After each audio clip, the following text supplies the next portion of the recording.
Vamos abrir as nossas Bíblias. A primeira carta de Paulo aos Coríntios, capítulo 11, verso 23 a 30. Primeira carta de Paulo aos Coríntios, capítulo 11, versículo 23 a 30. A mensagem que eu quero trazer aos irmãos hoje tem como título: Réus do corpo e do sangue do Senhor. Réus do corpo e do sangue do Senhor. Diz assim o texto da palavra do Senhor: Porque eu recebi do Senhor o que também vos entreguei, que o Senhor Jesus, na noite em que foi traído, tomou o pão, e tendo dado graças, o partiu e disse: Isto é o meu corpo, que é dado por vós, fazei isto em memória de mim. Por semelhante modo, depois de haver ceado, tomou também o cálice, dizendo: Este cálice é a nova aliança no meu sangue. Fazei isto todas as vezes que o beberdes, em memória de mim. Porque todas as vezes que comerdes este pão e beberdes o cálice, anunciais a morte do Senhor até que ele venha. Por isso, aquele que comer o pão ou beber o cálice do Senhor indignamente, será réu do corpo e do sangue do Senhor. Examine-se, pois, o homem a si mesmo, e assim coma do pão e beba do cálice. Pois quem come e bebe sem discernir o corpo, come e bebe juízo para si. Eis a razão, porque há entre vós muitos fracos e doentes, e não poucos que dormem. Oremos.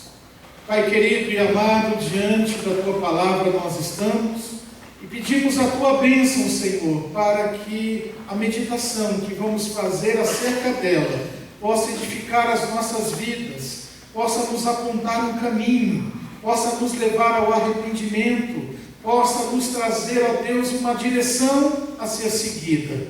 Que o Senhor leve cativo o nosso pensamento à Tua presença e que não haja, Senhor, nenhuma outra ocupação a concorrer com a Tua palavra, que nós pedimos possa passear livremente no nosso ambiente, possa falar aos corações que estão aqui, possa também ser compreensiva, Senhor, aquelas mentes que Te procuram.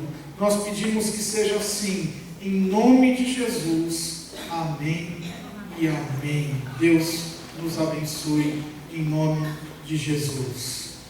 Meus amados, nós temos aprendido durante os domingos em que nós celebramos a ceia do Senhor aqui em nossa igreja sobre a íntima unidade que existe entre Cristo e o cristão. Aprendemos que ao nos convertermos, nós somos batizados pelo Espírito Santo e somos inseridos no corpo de Cristo, nos tornando então individualmente membros deste corpo. E dessa forma, queridos, quando nós na ceia erguemos o pão e o vinho e declaramos o que as Escrituras nos ensinam: este é o meu corpo, que é dado por vós, e este é o meu sangue, que é derramado por vós, nós aprendemos que este pão e que este sangue, este corpo e este sangue, não são apenas o corpo e o sangue de Cristo que se deu em sacrifício por nós, mas nós aprendemos que neste corpo e neste sangue estão incluídos todos aqueles que pela fé se uniram a Cristo. Por isso, quando a igreja consagra o pão e o vinho, para que eles representem para nós o corpo e o sangue de Cristo, que será partido e dado ao mundo como alimento espiritual, a igreja também se insere e se transforma nesse pão e nesse vinho. Quando Cristo hoje nos ensina a participar da ceia e a dizer: este é o meu corpo que é dado por vós, e este é o meu sangue que é derramado por vós, neste corpo e neste sangue está a igreja. Estou eu, está você. Ainda hoje, amados, Cristo se se doa ao mundo, Cristo se dá ao mundo como alimento, agora através da sua igreja, através da vida de cristãos que vivem para ser bênção na vida de outras pessoas. Nós somos este alimento que sacia a fome e a sede que as pessoas têm de Deus. No entanto, quando nós lemos o relato da ceia do Senhor, me chamou a atenção os versículos 27 a 29, quando Paulo nos ensina que é possível que alguns participantes da ceia se tornem réus do corpo e do sangue do Senhor. Queridos, eu confesso a vocês que durante muitos anos em que li esse texto na celebração da ceia, nunca me passou pela cabeça estudar mais a fundo qual é este significado de se tornar réu do corpo e do sangue do Senhor. Mas me parece que há uma espécie de violência que pode ser cometida contra o corpo de Cristo hoje e que faz e que torna o agressor réu do corpo e do sangue do Senhor. Sabemos que Jesus, na noite em que ele foi traído, ele foi levado para a casa do governador. Lá ele foi açoitado, lá ele foi escarnecido, lá ele foi cuspido, lá ele foi coroado com espinhos. Uma das cenas chocantes do filme A Paixão de Cristo é a cena da crucificação, como que ela é cruenta. Alguns chegam até a dizer que houve um exagero. Quando nós celebramos a nossa Páscoa na igreja, que nós temos a encenação, quando Cristo entra por aquela porta carregando a cruz e sendo açoitado, não são poucos os irmãos que choram diante daquele sofrimento, porque é chocante.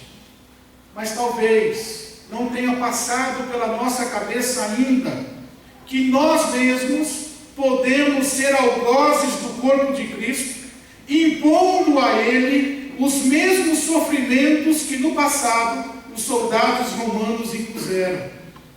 Não passa pela nossa cabeça que agora, neste momento, nós podemos cometer violência contra Cristo, a ponto de sermos considerados réus do seu corpo e do seu sangue. E mais, não passa pela nossa cabeça que ao comer o pão e beber o vinho, ao invés de comemorarmos a nossa união com Cristo, nós podemos estar comendo e bebendo juízo para nós mesmos, como diz as Escrituras, a ponto de Paulo dizer que há muitos entre vós fracos e doentes, e não poucos que já morreram por causa desta violência cometida contra o corpo de Cristo. Quero pensar com vocês nesta noite sobre pelo menos 4 maneiras, 4 formas que nós temos de cometer violência contra o corpo de Cristo. A primeira possibilidade de fazermos violência contra Cristo, contra o seu corpo, contra o seu sangue, é quando diante do imenso amor que Deus tem por nós, diante deste amor imensurável que Deus tem por nós, nós decidimos viver indiferentes a Deus e decidimos viver sem amá-lo. Não existe violência maior do que dar as costas àquele que deu a sua própria vida por nós. Em Mateus, no capítulo 17, verso 17, o Senhor diz: ó geração incrédula e perversa, até quando estarei convosco? Até quando vos sofrerei? Jesus exclamou diante de uma geração incrédula e perversa que ele sofria com a falta de fé e com os desvios de condutas daquela geração. A falta de fé e o desvio de finalidade faz com que o Senhor sofra diante da geração. O nosso país passou por uma grande discussão, ainda passa, se quando a presidente Dilma indicou o ex-presidente Lula para ser ministro da Casa Civil, se houve um desvio de finalidade. O que é um desvio de finalidade? Se ela estava indicando ele para ser presidente, para ser ministro, apenas para lhe dar um foro privilegiado, para que ele pudesse sair da Operação Lava Jato lá em Curitiba. O que é um desvio de finalidade? É quando o Senhor te salvou para viver para Ele e você vive para você mesmo. Isso é um desvio de finalidade. Quando Deus te dá a graça dEle para que você possa ser livre para adorar e você desvia a finalidade e usa a liberdade que Deus te deu para dar vazão à carne. Isso é desvio de finalidade. Você vai ser vitimado também por Deus se você continuar fazendo esse desvio de finalidade. Isso é perversão. Isso é perverter. Isso é mudar a direção. Isso é mudar o rumo das coisas. Deus te salvou. Deus te deu vida para que você usasse a sua vida de uma outra forma. Mas se você usa para agravar a Deus, você está cometendo perversão. A palavra perversão tem muitos sentidos. E eu gosto de pensar em perversão como adulteração, desvio de finalidade. Quando o mal é transformado em bem, é uma perversão. Quando o bem é transformado em mal, é uma perversão. Quando a mentira dos homens é transformada na verdade de Deus, é uma perversão. Quando a verdade de Deus é transformada na mentira dos homens, é outra perversão. Ou então a perversão se apresenta, uma vez que Cristo é o caminho, a verdade e a vida, as pessoas procuram mostrar outros caminhos, outras verdades e outras vidas, mas tudo isso com uma aparência de sabedoria, conduzindo as pessoas para o engano. Nós sabemos, amados, que Deus amou o mundo de tal maneira que deu o seu Filho unigênito para que todo aquele que nele crê não pereça, mas tenha a vida eterna. E muitas vezes nós vivemos tão distraídos, mas tão distraídos, que acabamos por desprezar o amor eterno que Deus nos ofereceu em Cristo Jesus. Que violência maior poderia ser cometido contra um Deus que nos amou de tal maneira? O desprezo com que alguns cristãos levam a sua vida cristã, o desprezo com que alguns levam a sua vida de oração, o desprezo com que alguns cristãos levam o seu compromisso com a igreja, chega a ser tanto que tal desprezo pode ser considerado uma violência. O primeiro mandamento diz assim, que nós devemos amar a Deus sobre todas as coisas, com todo o nosso entendimento, de todo o nosso coração e de todas as nossas forças. E dificilmente um cristão assume abertamente não amar a Deus sobre todas as coisas. No entanto, mesmo dizendo que ama a Deus sobre todas as coisas, a incapacidade desses cristãos de manter um compromisso com Deus e de buscar o reino de Deus em primeiro lugar, e de manter uma vida regular de oração, e de manter uma vida de leitura da palavra de Deus, a falta de tempo de alguns cristãos para cultivar uma vida espiritual, mostram, meus amados, preste atenção no que eu vou dizer, mostra que nós só amamos a Deus enquanto o amor a Deus não representar falta de amor por nós mesmos. A nós como cristãos só amamos a Deus enquanto este amor que nós declaramos a Deus não representar falta de amor por nós mesmos. Porque quando eu tiver que me frustrar para agradar a Deus, na maioria das vezes, nós frustramos Deus, mas nos agradamos. A violência contra o corpo e o sangue do Senhor pode, nesse sentido, ser vista também através do desprezo com que algumas pessoas tratam a igreja do Senhor, que é a expressão visível do seu corpo aqui na terra.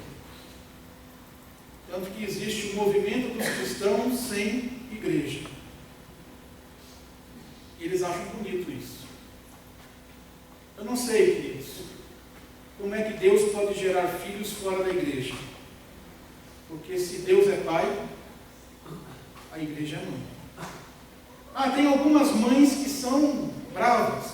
O bom é que a gente consegue trocar de igreja, embora não troca de mãe. Porque se você está numa igreja que não te ensina a palavra, Se você está numa igreja que promove escândalos, se você está numa igreja que prega heresias, saia de lá e vá para uma igreja onde a palavra de Deus é pregada, onde não há escândalos, onde pessoas sérias estão servindo a Deus. Só não vá me dizer que esse tipo de igreja não existe, porque nós sabemos o esforço que nós fazemos para sermos esta igreja para vocês. Nós sabemos a seriedade com que nós nos portamos diante da palavra, a seriedade com que nós nos portamos diante da situação financeira da igreja, para sermos em tudo para vocês modelo e exemplo, conforme diz a palavra de Deus. Só não nos comparem com os pastores que andam para cima e para baixo de jatinho, e que se enriquecem, e que continuam a pregar que os membros da igreja precisam trazer aos pés dos apóstolos toda a riqueza, porque no livro de Atos era assim que acontecia. Só que no livro de Atos, quando os membros traziam suas riquezas aos pés dos apóstolos, não existia entre nenhum membro da igreja alguém que sentisse necessidade. Nunca os apóstolos tiveram contas ocultas. Nunca os apóstolos se enriqueceram ilicitamente com a arrecadação de dinheiro dos membros da igreja. Os apóstolos arrecadavam os bens e distribuíam, de maneira que não existiam entre os cristãos aqueles que passavam necessidade. Essa é a visão de Deus. O que fugir disso é do maligno. Queridos, a falta de assiduidade de alguns irmãos, de compromisso na participação e no envolvimento da igreja, a infidelidade de alguns no sustento da obra, porque se nós estamos no saldo vermelho em algum momento, é porque alguns deixaram de ser fiéis. A sonegação dos dons, porque nós temos pessoas que têm dons, e que esses dons poderiam ser exercidos na igreja, mas são pessoas que preferem não se envolver. A facilidade com que a gente arruma desculpas para tantas outras coisas, para não participar da igreja, demonstram desprezo com o corpo de Cristo, que é a igreja. A segunda maneira que nós temos de fazer violência contra o corpo e o sangue do Senhor é quando eu me volto contra mim mesmo, esquecendo-me que também eu sou membro deste corpo. A Bíblia diz que se alguém tentar destruir o templo de Deus, que somos nós, Deus o destruirá. Amém? Não diz isso? Se alguém destruir o templo de Deus, Deus o destruirá. E se esse alguém que estiver destruindo o templo de Deus formos nós mesmos? E se porventura quem estiver destruindo o templo de Deus não é o inimigo de fora, mas é alguém de dentro, alguém do próprio corpo? No texto de 1 Coríntios, capítulo 6, verso 17, Paulo nos ensinou que aquele que se une ao Senhor se torna um com o Senhor.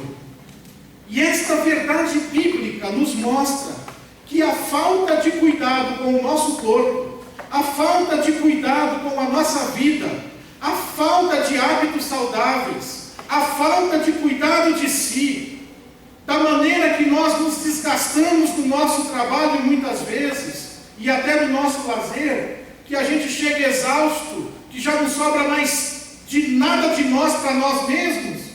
A palavra de Deus também reflete que isso é uma violência contra o corpo de Cristo ao qual estou unido.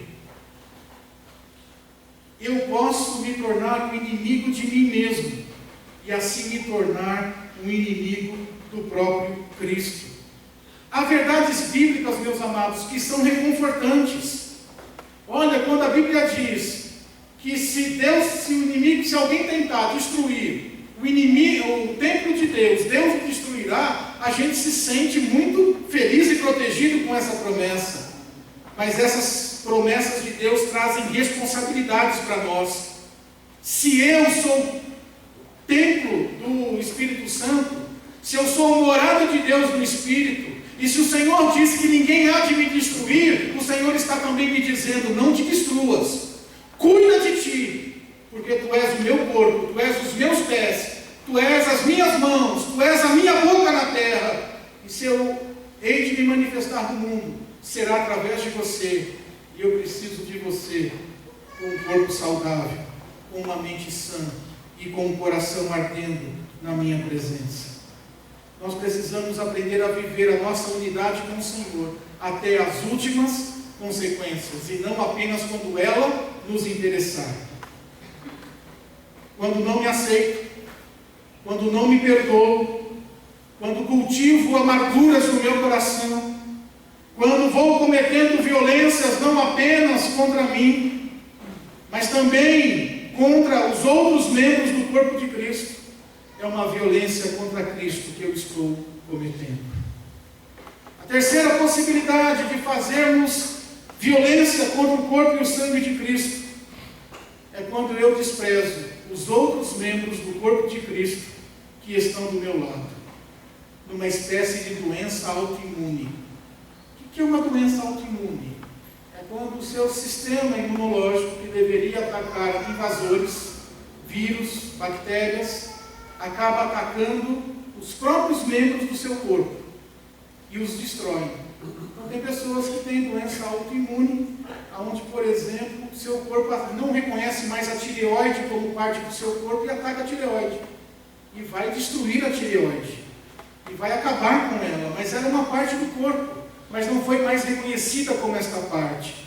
E há doenças imunes tão sérias que levam, de fato, à morte.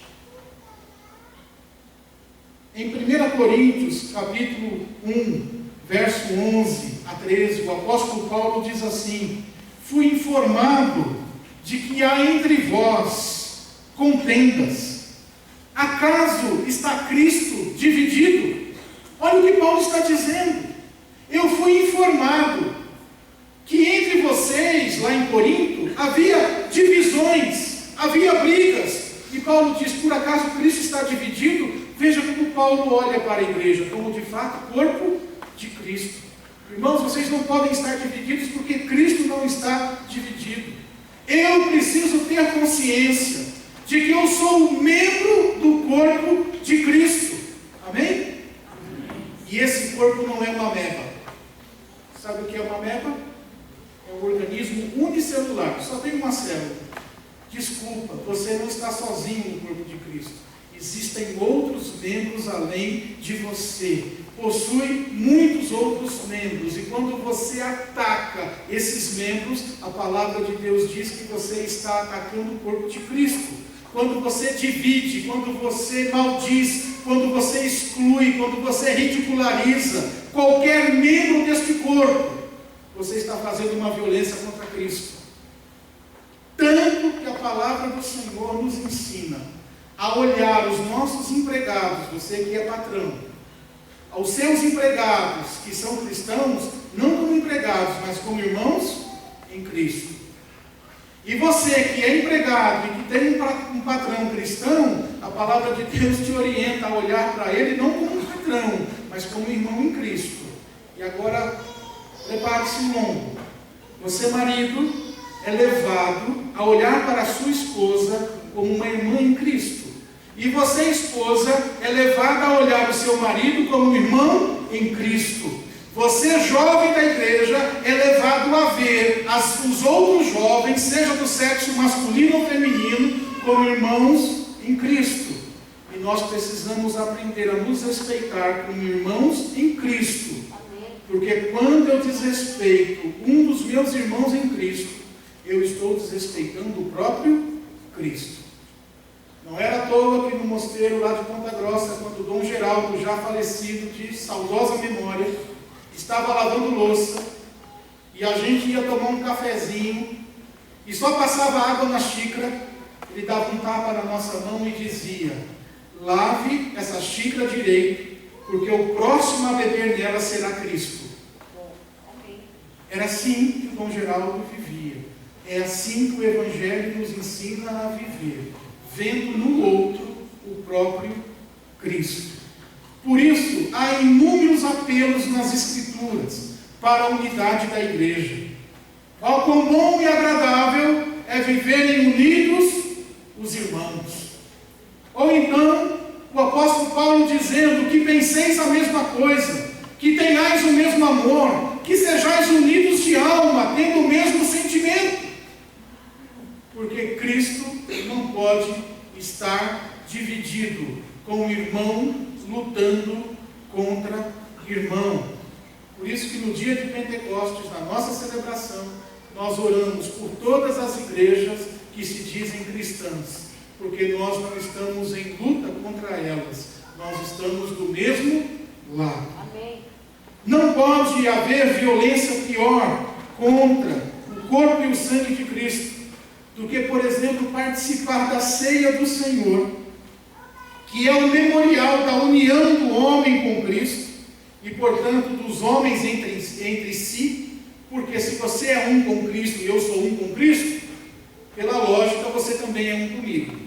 A não ser que haja algum sofisma aí, mas eu não consigo reconhecer.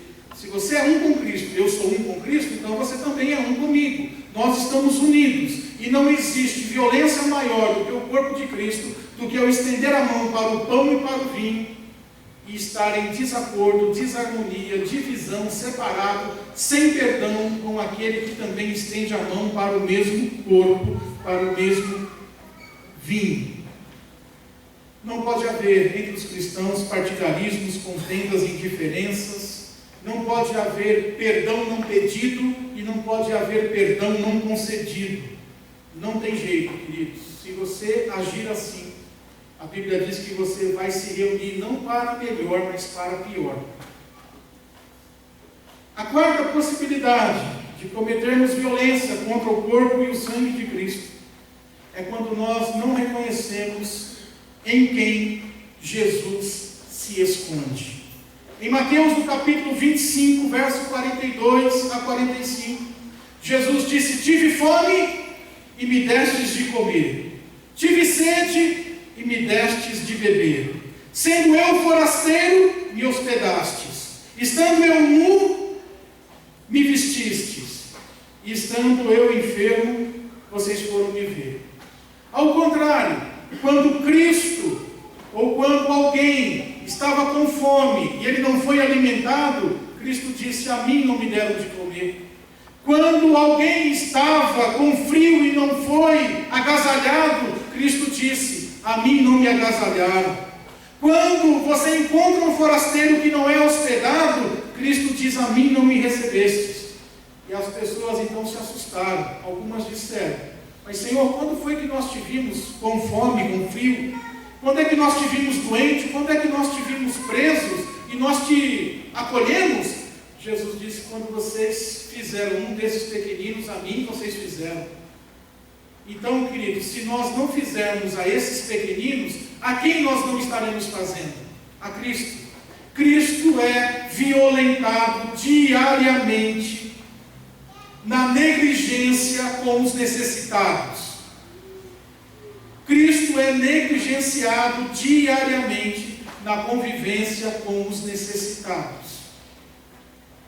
Na primeira experiência que eu e a Vânia tivemos no mosteiro de São Bento, em Vinhedo, depois do jantar, um monge passou por nós na sala de estar e pediu licença para conversar conosco. E eles estavam todos curiosos, porque era a primeira vez que eles estavam recebendo um pastor naquele recinto. E eu também curioso, porque era a primeira vez que estava sendo hospedado por monges. E naquela conversa ele me fez uma pergunta. Ele disse assim: pastor, lá na sua igreja vai muita gente pedir ajuda? E naquele momento a rodoviária era temporária, aqui do lado, né? Onde hoje é o CAPES. Eu disse para ele: nossa, vai de monte. Todo domingo tem gente lá, embriagado, bêbado, que só vai na igreja nessas horas para pedir dinheiro. E aí eu fiz todo aquele escarcéu, né, que a gente costuma fazer, de gente que vem para atrapalhar, só vem para pedir dinheiro, nunca mais aparece. É gente tentando enganar você, pedindo para você comprar passagem de ônibus para eles pegarem o dinheiro. E aquele monge olhou para mim e diz assim: porque aqui no mosteiro, pastor, diariamente tem pessoas que batem na porta pedindo alguma coisa. E a gente sempre se pergunta assim: o que esse Cristo veio buscar hoje aqui? Para não acontecer no dia do juízo final de Cristo falar assim: eu bati na porta do mosteiro e vocês não me atenderam. A partir daquele momento, ninguém que bateu na porta desta igreja ficou sem ser socorrido. Ninguém. Não damos nada para ninguém assim de graça. Yolanda, pouco tempo atrás, né, atendendo a um pedido nosso, foi até a rodoviária para comprar a passagem de ônibus para uma pessoa que depois, no final, a gente acabou descobrindo que estava tentando nos enganar. E aí a gente não deu a passagem, porque não tinha como fazer isso. Mas ninguém que bateu na porta desta igreja, dizendo, preciso de um prato de comida, saiu daqui sem receber. Até mesmo um dia, eu me lembro, quando alguém chorando aqui falou a respeito de um gás que tinha acabado, eu e o Nenê saímos daqui e fomos aonde, Nenê? Lá no Orquídeas, não foi? Fomos lá no Orquídeas, compramos um gás, colocamos no carro junto com a pessoa, fomos até o Orquídeas e lá nós deixamos o gás para ele. Para não acontecer que no dia do juízo o Senhor diga, eu fui na Igreja Batista Central e vocês não me acolheram. Amados, Cristo se esconde na figura do fraco e do necessitado, de uma pessoa vil, de uma pessoa desprezível. Porque se fosse Ele que viesse aqui pessoalmente, eu e você daríamos tudo o que nós temos por Ele, mas nós daríamos com segundas intenções. Cristo se esconde naquele que nos traz nojo e asco, justamente para que a gente exercite sobre eles o amor que Deus exercitou por nós.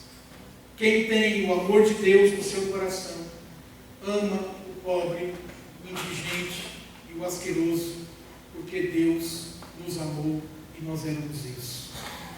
Há uma música que marcou a nossa conferência missionária alguns anos atrás. Seu nome é Jesus Cristo e passa fome. E grita pela boca dos famintos. E a gente, quando vê, passa adiante, às vezes para chegar depressa à igreja. Seu nome é Jesus Cristo e está sem casa. E dorme pelas beiras da calçada. E a gente, quando vê, aperta o passo e diz que ele dormiu embriagado. Entre nós está, e nós não o conhecemos. Entre nós está, e nós o desprezamos. Quando a igreja despreza os pobres e os necessitados, comete violência contra Cristo. Certa vez reclamaram com Jesus do desperdício de um perfume, se lembra? Quando a mulher foi lá e quebrou o perfume aos pés de Jesus, e Judas olhou e disse, mas esse perfume podia ser vendido por um bom dinheiro. O que Jesus falou? Gente, não condene essa mulher não, porque os pobres vocês sempre vão ter com vocês, e eu não, eu já estou aqui para morrer. Esse é o tempo, querido, que nós precisamos nos preocupar com os pobres, porque Jesus já não está mais aqui, mas os pobres permanecem conosco. Meus queridos, hoje nós fomos desafiados a pensar na violência cometida contra o corpo e o sangue de Cristo, mas não a violência que os soldados romanos fizeram, porém a violência que nós cometemos, quando nós não amamos a Deus e não respondemos ao amor que Ele tem por nós, nos tornando indiferentes a Ele, a sua causa, a sua igreja, que é o seu corpo. Violência que nós cometemos contra Ele a não ter uma relação saudável conosco mesmo. Violência cometida contra Cristo quando cometemos violência contra o nosso irmão. E por fim, a violência da injustiça social que atinge os pequeninos, a quem Jesus se identificou, se uniu e se escondeu para que nós pudéssemos cuidar dos pobres, cuidando de Jesus. Violência cometida contra Jesus, mas realizada na pessoa do pobre, do necessitado, do faminto, do enfermo, daquele que está encarcerado. Eu oro, olhando para vocês, pedindo a Deus, que nós não sejamos réus do sangue e do corpo de Jesus. Antes, pelo contrário, sejamos dele o bom perfume. E quero terminar esse sermão de hoje fazendo uma adaptação do sermão sobre a verdadeira imagem do cristão de Gregório de Nissa, século III. Paulo sabe quem é Cristo, porque o imitou tão exatamente que revelou em si o próprio Senhor, diz Gregório de Nissa. Por tal imitação, cheia de amor, ele mesmo bem o diz, reconhecendo a graça em si, dizendo: Vivo já não eu, mas Cristo vive em mim. Continua Gregório dizendo: manifestou então para nós que força possui o nome de Cristo, ao dizer que Cristo é a virtude de Deus, a sabedoria de Deus, e deu-lhes o nome de paz, de luz inacessível onde Deus habita. Deu a Cristo o nome de expiação, de redenção, máximo sacerdote e Páscoa nossa, propiciação pelas nossas almas, esplendor da glória e figura da substância do Criador dos séculos, alimento e bebida espirituais, pedra e água, fundamento da fé, pedra angular, imagem do Deus invisível, grande Deus, cabeça do corpo da igreja, primogênito da nova criação, primícias dos que dormem, primogênito entre os mortos, primogênito entre muitos irmãos, mediador entre Deus e os homens, Filho unigênito, coroado de glória e de honra, Senhor da glória, princípio de todas as coisas, Rei da justiça e ainda Rei da paz, Rei de tudo, possuidor do domínio sobre o reino que não tem limites. Com esses e outros nomes, Paulo mostrou o admirável valor deste nome, Cristo, que é impossível traduzir-se por palavras. Que nome maravilhoso! Por ter a bondade do nosso Senhor nos concedido primeiro o maior e o mais divino de todos os nomes, é que nós somos chamados de cristãos. Queridos,